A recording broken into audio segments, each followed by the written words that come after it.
Hello दोस्तों, नमस्कार। स्वागत है आपके अपने यूट्यूब चैनल आलम 97 में।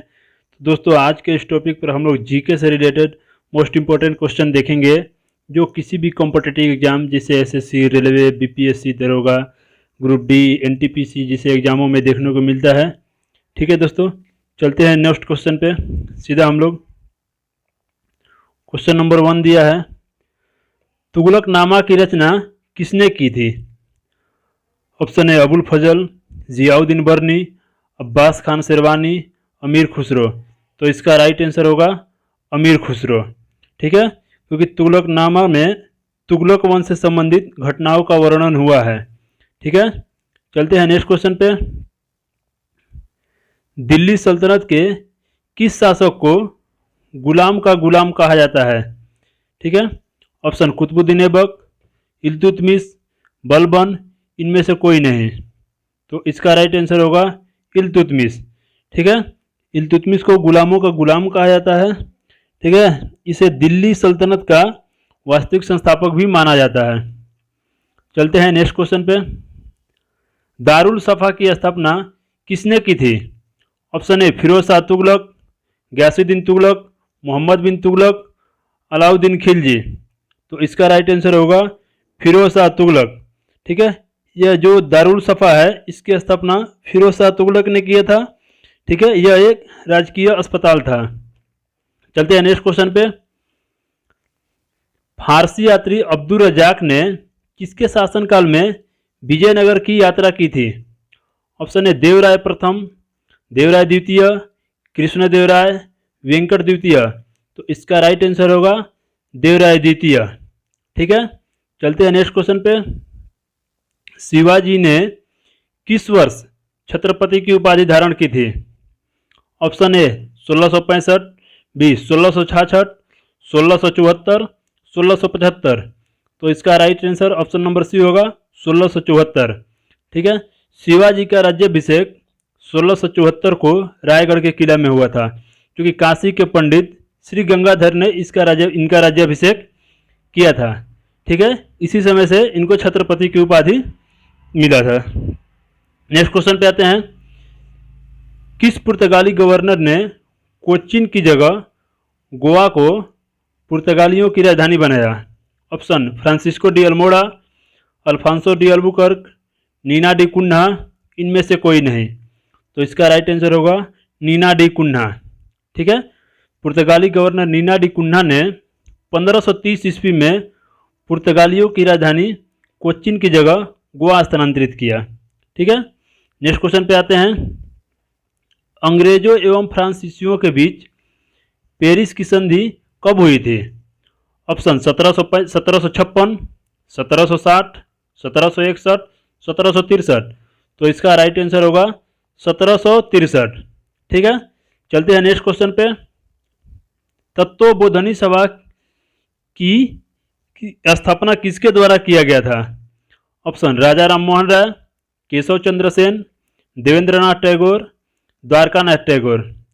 तो इसका राइट आंसर होगा देवेंद्रनाथ टैगोर।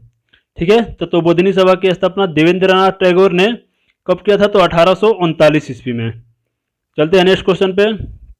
महात्मा गांधी और भीमराव अंबेडकर के बीच पूना समझौता कब हुआ था? अगस्त 1932 में, सितंबर 1932 में, अक्टूबर 1932 में, नवंबर 1932 में। तो इसका राइट आंसर होगा सितंबर 1932 में। ठीक है दोस्तों, चलते हैं नेक्स्ट क्वेश्चन पे। किस बौद्ध संगति में बौद्ध धर्म को 2 भागों में विभाजित किया गया था? प्रथम बौद्ध संगति, द्वितीय बौद्ध संगति, तृतीय बौद्ध संगति या चतुर्थ बौद्ध संगति? तो इसका राइट आंसर होगा चतुर्थ बौद्ध संगति। ठीक है, चतुर्थ बौद्ध संगति ईस्वी के प्रथम शताब्दी में कुंडलवन में कश्मीर में हुआ था। ठीक है, इसमें बौद्ध धर्म को हीनयान एवं महायान 2 भागों में विभाजित किया गया। ठीक है, तो प्रथम बौद्ध संगति कब हुआ था? 483 ईसा पूर्व में राजगिरी में हुआ था। दूसरा बौद्ध संगति 383 ईसा पूर्व में वैशाली में हुआ था। दूसरा बौद्ध संगति हुआ 383 ईसा पूर्व में वैशाली में, और तीसरा बौद्ध संगति 255 ईसा पूर्व में पाटलिपुत्र में हुआ था। ठीक है, चलते हैं नेक्स्ट क्वेश्चन पे। जैन धर्म के तीसरे तीर्थकर का प्रतीक चिन्ह क्या था? सांड, हाथी, हिरण या घोड़ा? तो इसका right answer option number D होगा, घोड़ा। ठीक है, जैन धर्म के तीसरे तीर्थकर संभवनाथ थे, ठीक है, जिनका प्रतीक चिन्ह घोड़ा था। और प्रथम तीर्थकर कौन थे? ऋषभदेव, जिनका प्रतीक चिन्ह बैल था। दूसरे तीर्थकर अजितनाथ, जिनका प्रतीक चिन्ह हाथी था। ठीक है, और अंतिम तीर्थकर कौन थे? महावीर जी, जिनका प्रतीक चिन्ह सिंह था। चलते हैं नेक्स्ट क्वेश्चन पे। निम्न में से कौन सा वेद कन्याओं की जन्म की निंदा करता है? Option A Rigveda, Samaveda, Yajurveda, Atharvaveda.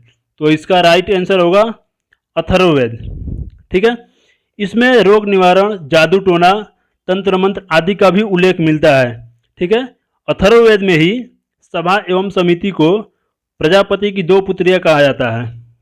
चलते हैं नेक्स्ट क्वेश्चन पे। सर्वप्रथम भारत पर होने वाले हुण आक्रमण की जानकारी किससे प्राप्त होता है? ऑप्शन भित्रीय स्तंभ लेख, हाथी गुफा अभिलेख, मंदसौर अभिलेख, एहोल अभिलेख। तो इसका राइट आंसर होगा भित्रीय स्तंभ लेख। ठीक है, इसमें जो हुणों पर आक्रमण होने की जानकारी मिलता है, ठीक है, यह जो है स्कंदगुप्त से संबंधित है। यह भित्रीय स्तंभ लेख कहाँ स्थित है? तो उत्तर प्रदेश के गाजीपुर जिला में स्थित है। चलते हैं नेक्स्ट क्वेश्चन पे। वैदिक काल में जीवन भर अविवाहित रहने वाली महिलाओं को क्या कहा जाता था? कुटनी, शाश्वत, अमाजू या विस्पति। इसका राइट आंसर होगा अमाजू। ठीक है, जो वैदिक सभ्यता में अमाजू कहा जाता था, जो महिला जीवन भर अविवाहित रहती थी। ठीक है, वैदिक सभ्यता एक ग्रामीण सभ्यता थी। चलते हैं नेक्स्ट क्वेश्चन पे। किस ग्रह का विशिष्ट गुण उसके चुंबकीय क्षेत्र का होना दर्शाता है? ऑप्शन ए मंगल ग्रह, बुध ग्रह, शुक्र ग्रह और शनि ग्रह। तो इसका राइट आंसर होगा बुध ग्रह। ठीक है, यह सूर्य के सबसे नज़दीक का ग्रह है और यह सबसे छोटा भी ग्रह है। ठीक है, जिसका कोई उपग्रह नहीं है। चलते हैं नेक्स्ट क्वेश्चन पे। भूमध्य सागर का प्रकाश स्तंभ किस ज्वालामुखी को कहा जाता है? कोलिमा ज्वालामुखी, एटना ज्वालामुखी, फ्यूजियामा ज्वालामुखी, अस्ट्राम्बोली ज्वालामुखी। तो इसका राइट आंसर होगा अस्ट्राम्बोली ज्वालामुखी। ठीक है, इस ज्वालामुखी से हमेशा गैस निकलता रहता है, जिसके कारण इसके आसपास का क्षेत्र प्रकाशित होता रहता है, इसलिए इसे भूमध्य सागर का प्रकाश स्तंभ कहा जाता है। चलते हैं नेक्स्ट क्वेश्चन पे। इनमें से कौन सा देश स्थल रुद्ध नहीं है? ठीक है, तो स्थल रुद्ध नहीं, ऑप्शन दिया लाओस, कजाकिस्तान, उज्बेकिस्तान, थाईलैंड। तो इसका राइट आंसर होगा थाईलैंड। ठीक है, तो दोस्तों स्थल रुद्ध क्या है? स्थल रुद्ध वह देश है जिसकी सीमा समुद्र को नहीं छूती है, वह स्थल रुद्ध देश कहलाता है। इसमें कजाकिस्तान जो है विश्व का सबसे बड़ा स्थल रुद्ध देश है। चलते हैं नेक्स्ट क्वेश्चन पे। आसवान बांध किस नदी पर स्थित है? ऑप्शन अमेजन, नील, कांगो, लिम्पोपो। तो इसका राइट आंसर होगा नील नदी। आसवान बांध जो है नील नदी पर स्थित है। तो नील नदी का उद्गम स्थल कहाँ है? विक्टोरिया झील। यह विश्व की सबसे लंबी नदी है। ठीक है, जबकि अमेजन की बात करें तो अमेजन विश्व की सबसे चौड़ी नदी है। ठीक है, चलते हैं नेक्स्ट क्वेश्चन पे। बाबा बुदन की पहाड़ी किस राज्य में स्थित है? ऑप्शन तमिलनाडु, केरल, कर्नाटक, मिजोरम। तो इसका राइट आंसर होगा कर्नाटक। ठीक है, बाबा बुदन की पहाड़ी तथा ब्रह्मगिरी की पहाड़ी ये दोनों कर्नाटक में स्थित है। ठीक है, ये किस पठार पर का भाग है? तो ये धारवाड़ पठार का भाग है। ठीक है, नेक्स्ट क्वेश्चन पे आते हैं। कौन सी नदी कृष्णा की सहायक नदी है? ऑप्शन ए मूसी नदी या कोयना नदी, दूधगंगा नदी, जलांगी नदी। तो इसका right answer option number B होगा, जिसमें 1, 2 और 3 ये तीनों सही होगा। मूसी नदी, कोयना नदी और दूधगंगा नदी ये तीनों नदियां जो हैं कृष्णा की सहायक नदियां हैं। ठीक है, चलते हैं नेक्स्ट क्वेश्चन पे। भारत में सर्वाधिक वर्षा किस मानसून के कारण होती है? ऑप्शन दक्षिण पश्चिम अफ्रीका, बी पूर्वी मानसून, दक्षिण पश्चिम मानसून, पूर्वी मानसून, उत्तर पश्चिम मानसून, पर्वतीय मानसून। तो इसका राइट आंसर होगा ऑप्शन नंबर ए दक्षिण पश्चिम मानसून। ठीक है। इस मानसून से भारत में लगभग 74% वर्षा होती है, दक्षिण पश्चिम मानसून से। नेक्स्ट क्वेश्चन पे आते हैं। पड़ोसी देश बांग्लादेश के साथ कितने भारतीय राज्य की सीमा साझा होता है? ऑप्शन 3 राज्य, 4 राज्य, 5 राज्य या 6 राज्य। इसका राइट आंसर होगा 5 राज्य। कौन कौन है 5 राज्य? चलिए गिनते हैं। पश्चिम बंगाल, असम, मेघालय, मिजोरम, त्रिपुरा। ठीक है, ये सब 5 राज्य जो है बांग्लादेश के साथ सीमा साझा करते हैं। नेक्स्ट क्वेश्चन पे आते हैं। भारत तथा चीन के मध्य मैकमोहन रेखा का निर्धारण किस वर्ष किया गया था? Option A 1896, B 1914, C 1962, D इनमें से कोई नहीं। तो इसका right answer option number B होगा।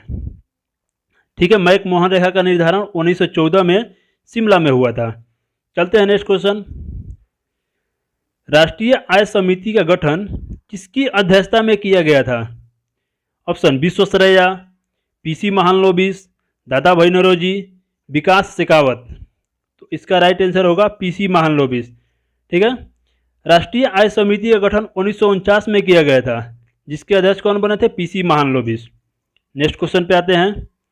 मानव विकास सूचकांक के अंतर्गत निम्न में से किस विषय को सम्मिलित नहीं किया जाता है? ऑप्शन दिया है जनसंख्या, शिक्षा, प्रति व्यक्ति आय और जीवन प्रत्याशा। तो इसका राइट आंसर होगा जनसंख्या, क्योंकि यहाँ कहा गया है कि मानव विकास सूचकांक के अंतर्गत किस विषय को सम्मिलित नहीं किया गया है, तो जनसंख्या को सम्मिलित नहीं किया गया। ठीक है, मानव विकास सूचकांक जो है यूएनडीपी द्वारा जारी किया जाता है, जिसके अंतर्गत 3 विषयों को शामिल किया गया था। कौन कौन? तो जीवन प्रत्याशा, शिक्षा और प्रति व्यक्ति आय, इन तीनों को शामिल किया गया है, जबकि जनसंख्या को शामिल नहीं किया गया। तो इस वीडियो का ये आखिरी क्वेश्चन हुआ। मिलते हैं नेक्स्ट क्लास में। अगर ये वीडियो अच्छा लगे तो आप लोग लाइक करें, सब्सक्राइब करें। ठीक है, अपने दोस्तों के पास शेयर भी करें। चलते हैं। ठीक है, जय हिंद।